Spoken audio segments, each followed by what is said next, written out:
Assalamualaikum warahmatullahi wabarakatuh.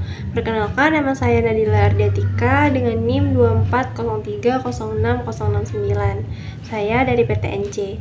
Dalam video kali ini, saya akan menjelaskan beberapa proses pada metabolisme protein, yaitu penjelasan tentang proses reaksi transaminasi, proses reaksi deaminasi oksidatif, proses reaksi deaminasi non-oksidatif, proses sintesis urea, proses sintesis asam amino, dan juga proses sintesis heme. Yang pertama, saya akan menjelaskan tentang reaksi transaminasi. Proses transaminasi merupakan proses katabolisme yang melibatkan proses pemindahan glukosamino 1 dengan yang lainnya. Bahan baku untuk reaksi ini adalah sepasang asam amino dan juga sepasang asam keto. Dalam proses ini, gugus amino akan dipindah ke salah satu dari 3 senyawa keto.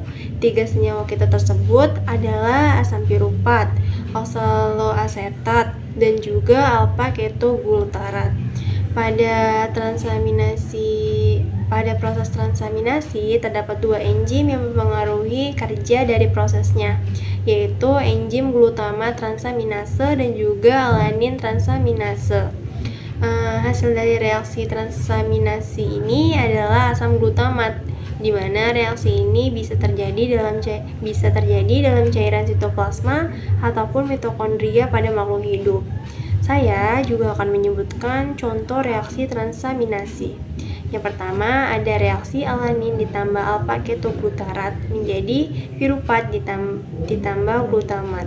Dan yang kedua, ada reaksi aspartat ditambah alpha ketoglutarat menjadi oksaloasetat atau OAA ditambah glutamat. Berikutnya, saya akan menjelaskan tentang reaksi deaminasi. Secara umum, deaminasi ini terbagi menjadi 2 proses, yaitu deaminasi oksidatif dan juga deaminasi non-oksidatif. Pertama, saya akan menjelaskan proses deaminasi oksidatif terlebih dahulu. Proses deaminasi oksidatif merupakan proses metabolisme yang terjadi dalam lingkungan aerobik yang menghasilkan asam okso. Biasanya, deaminasi ini terjadi pada saat malam hari ketika makhluk hidup itu sedang tidur, dan tempat terjadinya proses ini terjadi atau terdapat di hati, dan juga terkadang bisa saja terjadi di ginjal. Bahan baku atau substrat utama dalam reaksi deaminasi oksidatif ini adalah asam amino, terutama glutamat. Enzim yang digunakan dalam proses ini adalah enzim glutamat dehidrogenase, sedangkan hasil dari proses ini adalah nitrogen dan juga non-nitrogen dan juga non-nitrogen, yaitu seperti alpha ketoglutarat, NADH, dan juga NH3 atau amonia.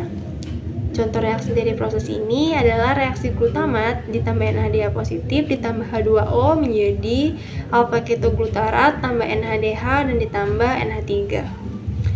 Berikutnya, atau yang kedua, saya akan menjelaskan tentang deaminasi non-oksidatif. Deaminasi non-oksidatif adalah proses perubahan serin menjadi asam piruvat yang dihasilkan dari proses katalis dengan bantuan enzim serin dehidratase. Bahan baku dari proses ini tentunya adalah serin dan juga treonin. Sedangkan enzim yang digunakan dalam proses ini adalah serin dehidratase, yaitu enzim untuk serin, dan juga treonin dehidratase, yaitu enzim untuk treonin. Produk yang dihasilkan dari reaksi ini adalah piruvat, alpha ketoglutirat, dan juga amonia atau NH3.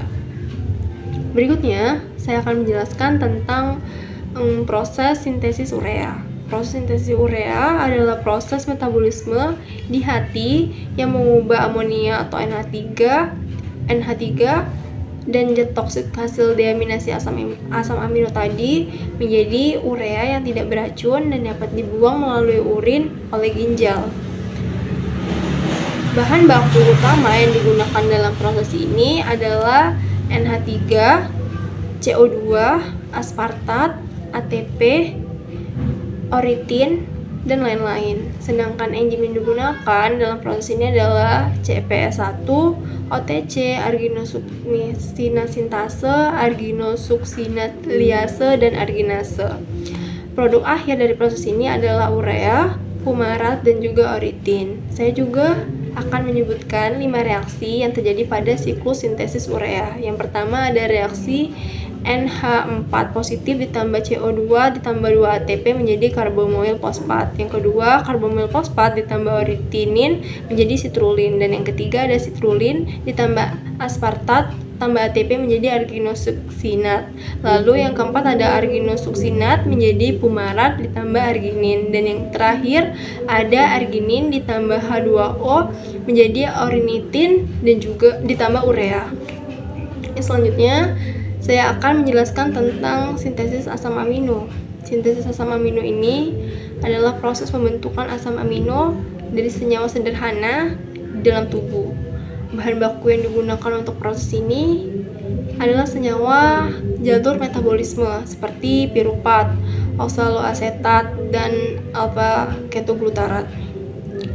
Tidak hanya itu, gugus amino dari glutamat atau glutamin serta energi atau ATP ikut serta dalam bahan baku proses ini. Enzim utama yang digunakan dalam proses ini adalah transminase, glutamat dehidrogenase, glutamin sintetase, asparagin sintetase, dan juga serin hidroksimetil transferase. Dan produk akhir dari sintesis asam amino adalah asam amino non esensial yang digunakan untuk membentuk protein dalam memenuhi kebutuhan tubuh. Yang terakhir, saya akan menjelaskan tentang sintesis heme.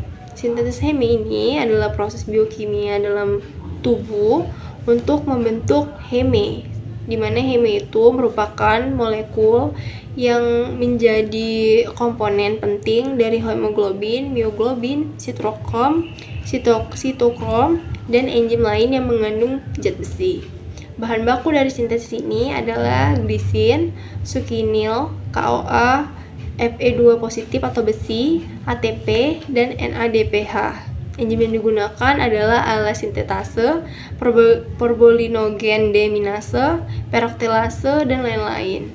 Dan hasil akhir atau produk yang dihasilkan dari sintesis heme adalah heme itu sendiri. Sekian penjelasan dari saya. Apabila ada kekurangan dalam pemaparan materi, saya memohon maaf. Wassalamualaikum warahmatullahi wabarakatuh.